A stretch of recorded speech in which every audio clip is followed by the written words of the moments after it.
This is the thing about the Epstein situation that makes me the most angry of anything. Watch this clip. Every single time a new conspiracy gets circulated in the media, whether he is still alive, what powerful person had him murdered, who was on the Epstein client list, and there are names going around on TikTok and Instagram.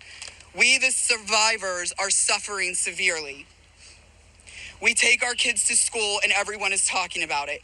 We can't read the news or do anything without hearing crazy stories that are only able to live on because the government continues to hide the evidence and the truth. So people just make up stories. Those stories hurt. They hurt real people who have already been hurt. And we have lost so many Epstein victims to suicide, and maintaining the real truth in secrecy only allows for conspiracy theorists to tell lies that drives up our anxiety and fears and will continue to lead to more pain. Did you watch the press conference this morning? These 15 women, some of whom have never gotten up and spoken publicly before, one of whom still could not speak, but got up and stood on the stage crying just to show her face while her lawyer spoke for her. These women, yes, they are unbelievably brave. They shouldn't have to be.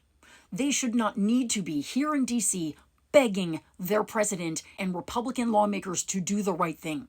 They've already been through hell, and now we're putting them through more. It's wrong. But we are, because our president is treating their trauma like a game. Used it as something to get himself elected, talked about it all the time when it was to his advantage, and now is doing everything in his power to block these papers from coming out, these papers that would actually help these women have some healing, actually help them have some justice, and instead now, this is what he's saying. So this is a Democrat hoax that never ends. That is what he said at the exact same moment that these women are standing on this platform courageously bearing their souls.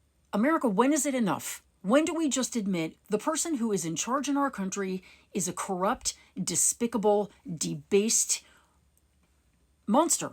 A man who harms women and gives a pass to other people who harm women and children.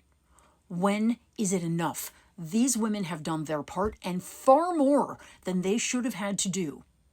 America, it is time to do your part. If you have a Republican lawmaker, call them today and make sure that they are standing with the victims in this situation and not with the perpetrator anymore, ever again. Because this, all of this, is an outrage.